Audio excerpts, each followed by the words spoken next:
Tänne Muuramen Suuruspään niitylle odotellaan kohta kesävieraita. Muuramen kunnan vihertyöjohtaja Minna Hiekkola. Ketäs tänne on tulossa?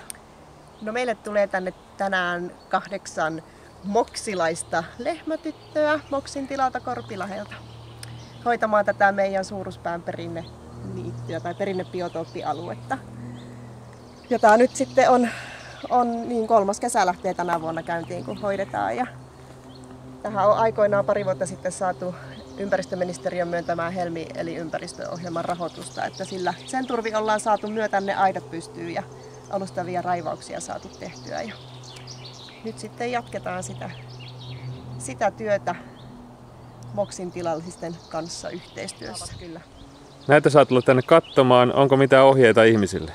Joo, eli aitojen takaa saa käydä katsomassa, näkyykö niitä. Tämähän on tosi iso alue ja oliko noin 6 hehtaaria ja sitten rajoittuu vielä rantaan ja pusikkoihin. Että voi olla, että aina ei näy, mutta aidan takaa saa katsoa. Ruokkia ei saa eikä muuten häiriköidä ja koirat pidetään kiinni.